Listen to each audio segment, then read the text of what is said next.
Pour notre deuxième temps de retour d'expérience, nous avons un conseiller CEJ de France Travail, donc conseiller contrat d'engagement jeune. Et nous avons Aurélie Mathéo qui parle avec son ancienne casquette sétoise, puisque c'est un projet porté avec la médiathèque Malraux de Sète. Voilà, bonjour à toutes, bonjour à tous. Donc Aurélie et moi-même, nous allons vous présenter une expérimentation que nous avons faite il y a 2-3 ans sur le territoire du bassin de Thau et plus précisément à Sète et encore plus précisément sur le quartier prioritaire de la ville de l'île de Thau. Bien, France Travail, comme les missions locales, déploie le dispositif du contrat d'engagement jeune. C'est un dispositif financé par le Fonds social européen. On l'a vu ce matin, l'Occitanie à un pourcentage, un taux de jeunes sans emploi important. Donc l'Europe finance ce dispositif, contrat d'engagement jeune. Jeunes éloignés de l'emploi, ils bénéficient d'une allocation mensuelle de 550 euros, à peu près équivalente au RSA, pendant une période de 6 mois, renouvelable ou pas, suivant l'avancée des 6 premiers mois. Donc France Travail inscrit ces jeunes qui arrivent de différents horizons, parfois de familles qui inscrivent d'office leurs jeunes parce que ici beaucoup connaissent la situation de jeunes qui sont désœuvrés, qui restent chez eux, qui ne vont plus à l'école, qui ne sont plus en formation, qui sont des geeks, qui restent des nuits entières à faire des jeux vidéo. Et rapidement, le climat familial se détériore et les parents donc disent va t'inscrire à France Travail.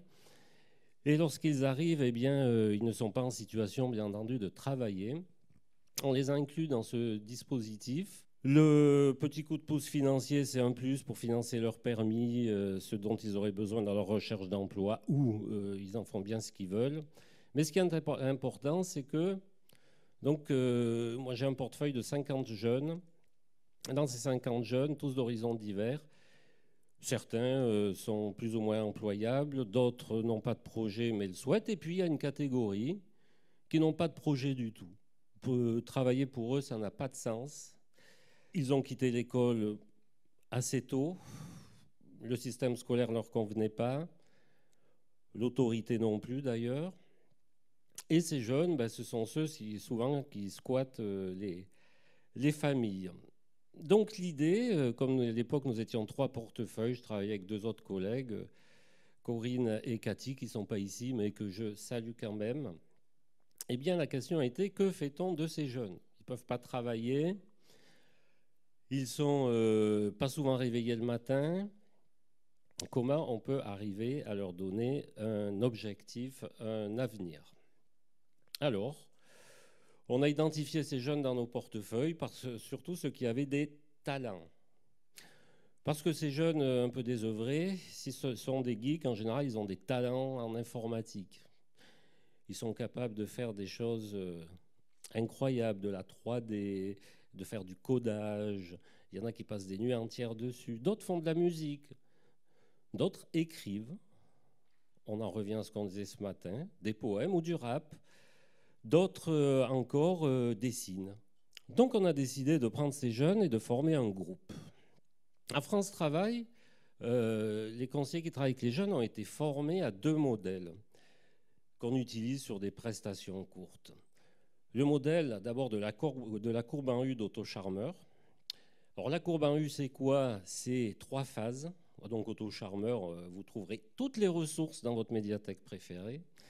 On part d'une phase qui est l'inspiration, on passe à une deuxième phase qui est l'introspection, et enfin on rebondit plus haut au niveau de la courbe dans le niveau de l'action. Et le deuxième concept sur lequel on s'appuie, c'est le concept inclusion, contrôle, ouverture de notre ami Will Schultz. Will Schultz, psychologue américain, il a écrit un seul livre dans sa vie, c'est L'élément humain. Tout son travail a été de comprendre comment fonctionnaient les équipes ensemble, comment on arrivait au sein d'un groupe à faire travailler les gens au maximum de leur potentiel. Donc il explique que ça passe par une phase d'inclusion, on en a parlé ce matin, par une phase de contrôle et par une phase d'ouverture. Donc ces 3 phases, inclusion, contrôle, ouverture, admettons, on le fait en amont. On a constitué ce groupe On a commencé à travailler au sein de France Travail dans une salle. Là, on s'est occupé de la phase d'inclusion, que ces jeunes se connaissent, se reconnaissent, qu'ils ne se sentent ni ignorés, ni humiliés, ni rejetés, ce qui est vraiment la base de l'inclusion. Et puis ensuite, une fois que ce groupe a été constitué, qu'ils ont tous révélé leur talent, on a dit maintenant quel projet. On vous impose un projet. 550 € par mois, vous allez bosser sur un projet et vous allez travailler ensemble. Donc on leur a laissé un temps de réflexion et ils sont arrivés à la conclusion qu'ils voulaient travailler sur une bande dessinée. Voilà. Parce que ça allait finalement faire mettre en avant le talent de ceux qui écrivaient, mettre en avant le talent de ceux qui dessinaient. Et on s'était inspiré à dire qu'on pourrait aussi faire une bande-son autour de ce livre. Et là, il fallait trouver ce premier temps de la Courman-Rue, l'inspiration. Parce que France Travail, c'est pas inspirant comme lieu. Quand Jeune arrive à France Travail, on sent qu'il n'est pas dans son meilleur potentiel, vous voyez. C'est comme ça. Vous non plus, d'ailleurs. Je suis sûr que si vous allez à France Travail, vous n'arrivez pas avec la patate. Donc l'idée, quel est le lieu inspirant? Quand on prend ce même modèle d'inspiration d'auto-charmeur, de la commune, de l'introspection et de l'action, si les jeunes sont employables, on les met au sein d'une entreprise. Ils vont trouver leur inspiration et à partir de là, on va avancer. Mais là, on est dans un secteur où on va toucher l'art, la culture et des talents artistiques. Donc, réflexion, qu'est-ce qu'on a sur le territoire qui est un lieu inspirant? Eh bien, c'est une médiathèque. Mais vous l'avez dit aussi sur les exemples précédents et ce matin, la médiathèque est un lieu inspirant. Voilà. Et c'est à partir de là que nous sommes rentrés en contact avec Aurélie et Laura, qu'on salue, qui n'est pas là, mais qui a beaucoup participé. Et dès que j'ai pu prendre contact, les portes sont ouvertes immédiatement. Mais de toute façon, depuis ce matin, on sent, ici, c'est amour et bienveillance. Tout ce qu'on a entendu depuis ce matin tourne autour de la bienveillance et il y a beaucoup d'amour dans toutes les interventions. Et nos jeunes en ont besoin, je vous le dis, parce que ça ne s'arrange pas. Donc, les portes sont ouvertes tout de suite. Moi, j'ai eu un accueil immédiat. Oui. Venez nous rencontrer. Quel est le projet? Et à partir de là, eh bien, le groupe constitué est rentré en symbiose avec la médiathèque. Donc, il y a eu différentes étapes. Ça, c'est Aurélie ensuite qui va développer. Mais bien sûr, il y a eu la phase visite, découverte. Ces jeunes ne connaissaient pas du tout la médiathèque. Et de semaine en semaine, avec des rendez-vous réguliers du groupe, avec divers intervenants, mais ça tu développeras, eh bien ces jeunes ont pu avancer ensemble sur d'abord l'introspection. Chacun a dû se positionner sur ce qu'il allait faire et le développement des savoir-être professionnels. Parce qu'à travers toute cette expérience, qu'est-ce qu'on cherche à faire? Développement des savoir-être professionnels, travailler en équipe. Ces jeunes, ils sont chez eux. Jamais ils travaillent en équipe, ils ne savent pas ce que c'est, gros effort pour eux. La capacité à communiquer, faire un groupe Discord pour travailler entre eux, entre les différents rendez-vous, sans se prendre la tête, sans s'engueuler, en se respectant. Et ce n'est pas facile chez les jeunes qui sont très susceptibles. Et puis, également, pendant cette partie, donc, ils ont mis en place ça, ils ont donc travaillé ensemble, développement aussi des savoirs professionnels comme l'autonomie, la réactivité, la capacité à fédérer, bref, tout ce qui leur est utile ensuite s'ils envisagent de passer des entretiens un jour ou en tout cas d'avancer dans leur projet. Une fois que ce travail a été fait, toujours de rendez-vous en rendez-vous, grâce à des intervenants qu'Aurélie va mettre en avant, eh bien, ils sont arrivés à un résultat. Et ce résultat, finalement, il est là. Quel était le synopsis? Parce qu'en fait, j'ai trouvé que dans le travail de ces jeunes, il y a un vrai message. Et vous allez voir lequel. Donc, Noémie, qui vit dans un monde où chacun a un fluffy, je ne sais pas si vous connaissez les fluffy, vous y mettez ce que vous voulez derrière. En tout cas, Noémie, elle n'a jamais eu de fluffy et elle est triste. Et la suite, Donc, quelle va être, c'est qu'à la fin, on ne va pas vous passer toute la BD. Donc, regardez déjà la qualité quand même du travail et des dessins donc, de ces jeunes. Et le message que porte Noémie, je suis différente, je n'ai pas de fluffy. Dans ce monde, tout le monde a un fluffy. Je ne sais pas pourquoi, moi je n'en ai jamais eu. Et je n'ai pas pu m'empêcher de voir à travers ça. Finalement, c'est Yona, hein, je crois qu'il en a parlé ce matin, voilà, que à travers ça, est-ce que c'est pas le jeune qui cherche sa place dans le monde? Voilà.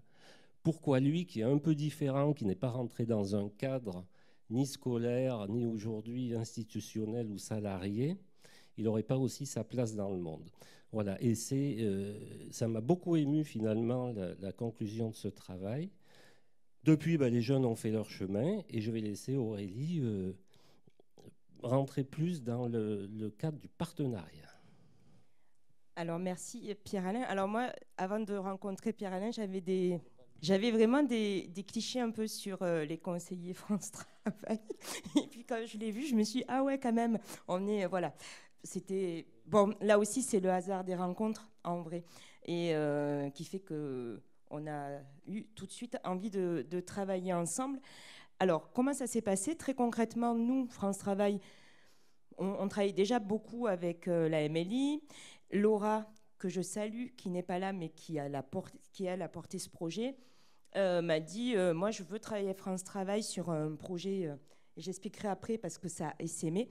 Je voudrais, comme on l'a fait avec la MLI, que des jeunes en contrat en SEJ puissent venir nous aider à monter le festival de jeux vidéo, qui est un festival qu'on montait chaque année à la médiathèque André Malraux. Et du coup, elle me dit, je vais aller prendre contact pour voir s'il y a des jeunes qui veulent faire un stage d'immersion pour nous aider. Et en fait, Laura et Pierre-Alain se sont rencontrés. Et comme il le dit, c'est ce projet-là, comme quoi il ne faut pas aller avec des idées préconçues, qui nous a proposé. Alors très concrètement, le groupe accompagné par Pierre-Alain, parce qu'en fait, il était là à chaque fois. Et moi, je croyais qu'un conseiller France Travail aussi, c'était dans son bureau avec son ordinateur à remplir des formulaires, mais pas du tout. C'est un vrai animateur. Enfin, vous avez pu le remarquer.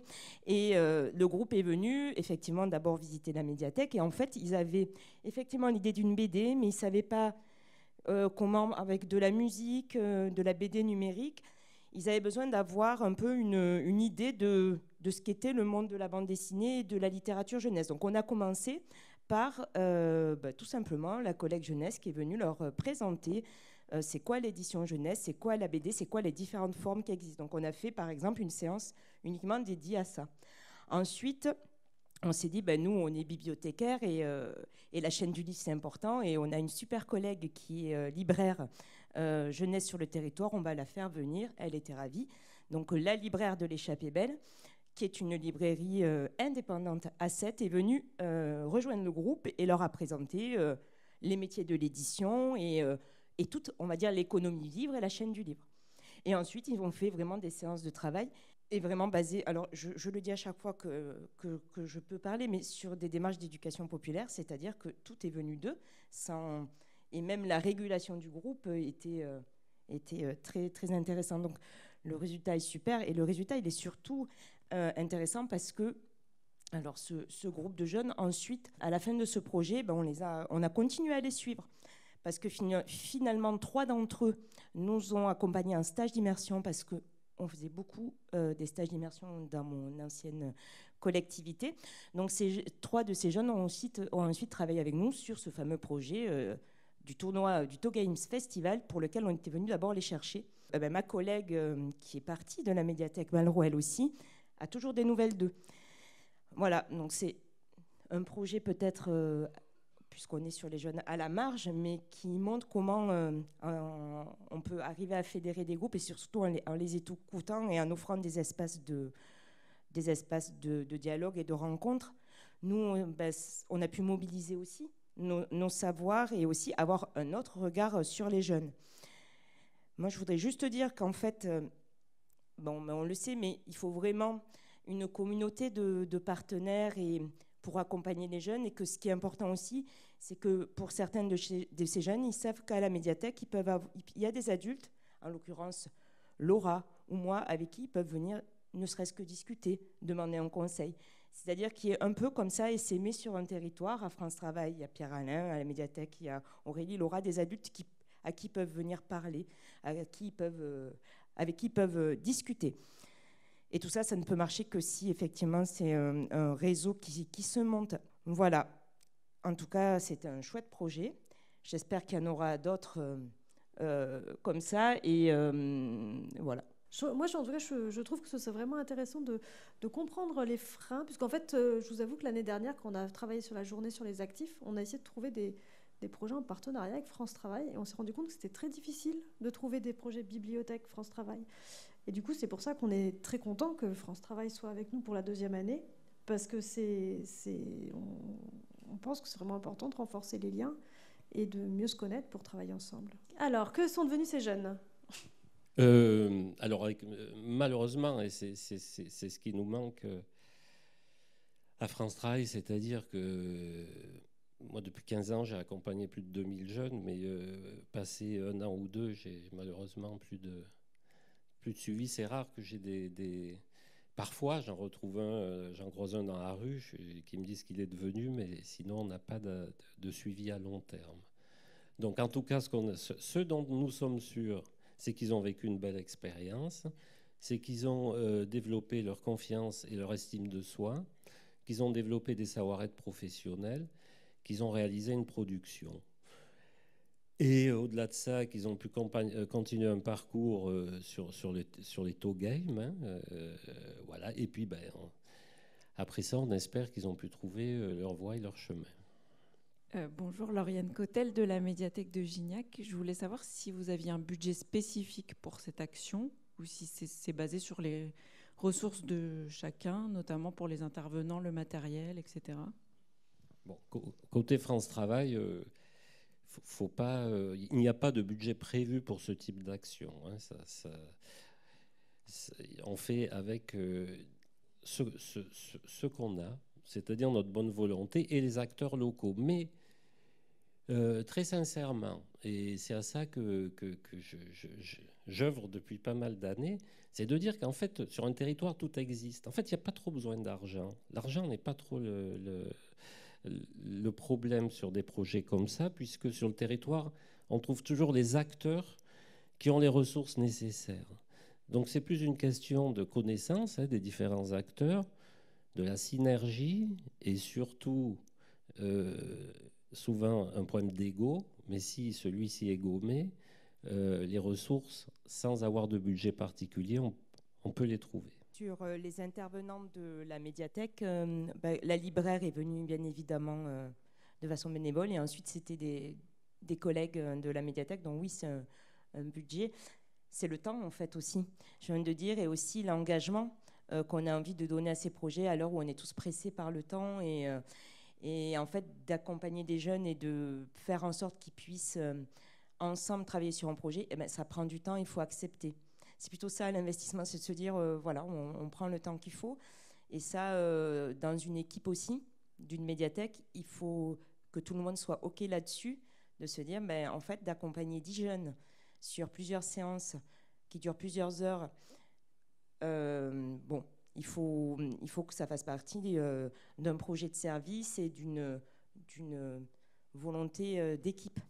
La question de la place de l'équipe, on l'a vu aussi tout à l'heure sur l'accueil des mineurs non accompagnés, avec certains collègues qui étaient plus ou moins sensibilisés à ça. Donc c'est vrai que la question en interne, c'est important que ce soit un projet partagé par toutes et tous.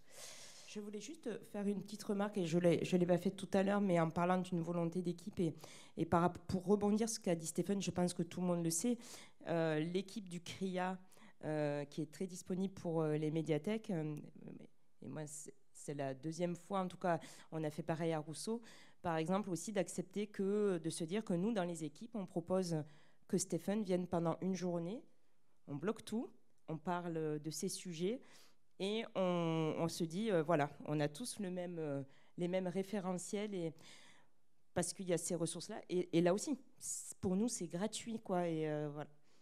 C'est une démarche professionnelle aussi, je pense.